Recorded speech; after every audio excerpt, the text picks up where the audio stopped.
Hi, how are you? Well, my name is Sean Leroy, and this is day 5. If you need to get caught up to speed with what I'm doing here, this is essentially me recapping my journey pursuing a career in the entertainment industry as an actor from ground up, mid 2009 to current August 2017, overcoming drug addiction, alcoholism, homelessness, in the hopes that some of my experiences or things that I may have learned or gone through can help someone else out there in some way or other. What, 2013 now? Today, what I did on this day 5, I've started off with my sit-ups. I did was a 250 bicycle, 250 crunches, and I sacrificed my gym time to hit the court 6:30 in the morning, and it was just absolutely beautiful. It was on the river, nice breeze, mild to cool, just enough. So I put in about 40 minutes there. I also had U.S. Open. I hit the U.S. Open training. I'll be working that this year as well again. So I'm very happy about that. I'm looking forward to that greatly.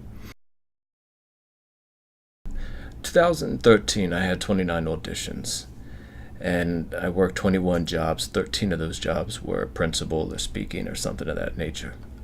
I did 57 promo jobs. And then at the end of December, you'll understand why later, but I worked at a job, bartending job, La Soirée. So it was a busy fucking year, because when I really started diverting my attention to, or focusing my attention onto Author Unknown, I was not taking acting jobs, really. I was not auditioning as much, and I was just had a one-track mind.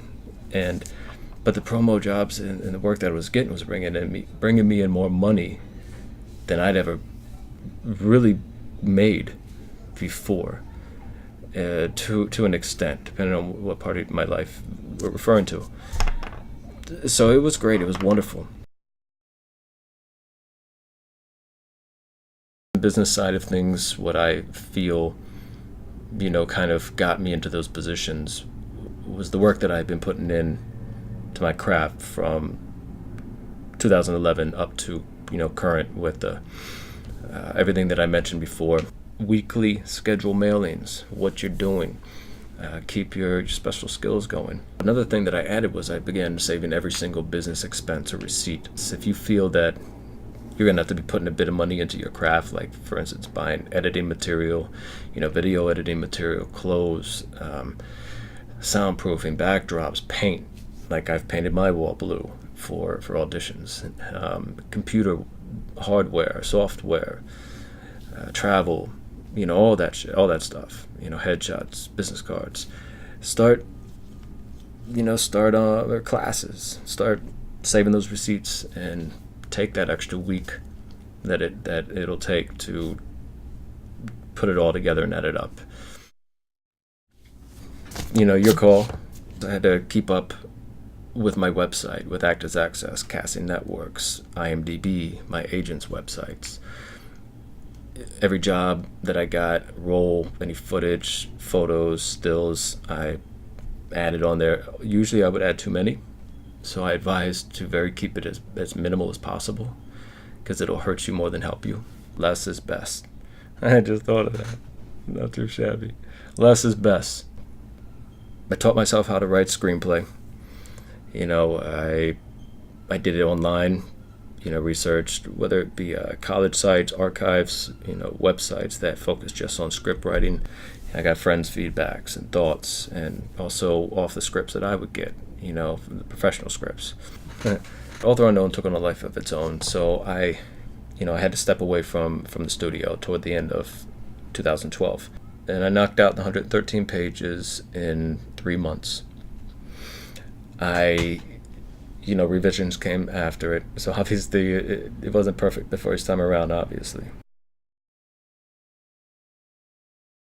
Some roles that came in, through deadly attractions. I got to go back home to Maryland, and for that shoot, And of course, it was paid for, paid lodging, travel, and it was a really wonderful time going back just to be there.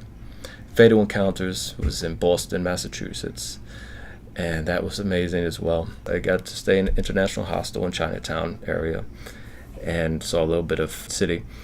But I also stayed 2 nights or 2.5 days nights in an old brothel, bootleg house. And, Louis Armstrong had a pot garden there. Frank Sinatra would come up there. Bootleggers, I saw the little underground paths and the routes down the river that they used to use. It was in the middle of like the wooded, foresty type area. It was wonderful. It was really cool experience. I Marked Man hit festivals that year, and I did a little thing called Standby that gave me a little bit of footage. Can't complain. I've been seeing you since Deck Little 1. Yeah, it's been a while. Hey, if we're lucky, I'll let us go back, huh? If you're lucky. If we're lucky.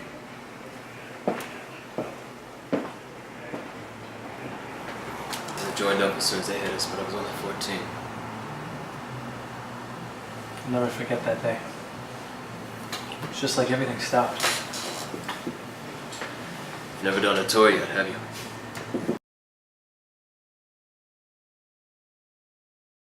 Once I was finished with writing the script, I jumped into producing the pitch video and the trailer for the teaser that year.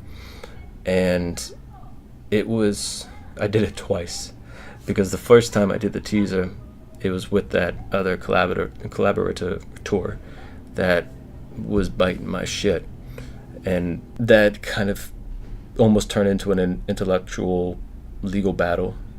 I stopped the research on that because things died down on that end. Because I had submitted my trailer to a trailer festival. And lo and behold, I find out that this person, off the same concept, submits a trailer as well, very similar, parallel to. And this was after we already parted ways. We did the notary signature. It was all very legit and civilized. I just want to put that out there for anybody who may have some similar kind of situation or something. Keep it civil. In the end, when you look back, regardless of how you feel at the moment, it's going to serve you better. And I don't mean in terms of you look better. I mean in terms of you, your life, your spirit, your not only reputation, but your energy, your life energy. And I hope I'm not getting all hippie or nothing on you, but it's real shit. Which I was not fully successful at every single time, but more so than I was the year before. And I think that a good thing, something that I look at nowadays is whenever something of that type of nature comes up that really just makes you want to react or fly off the handle or defend yourself to the death, is look at it as an opportunity to see how much more mature you can handle the situation, and you'll find how much better it is on your own blood pressure and your own happiness and sleeping at night. Sleeping at night, yeah, that's how. Anyways, I am going to do this in a 2-part. I'll holler at you tomorrow or part 2. Alright, 1.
Hey!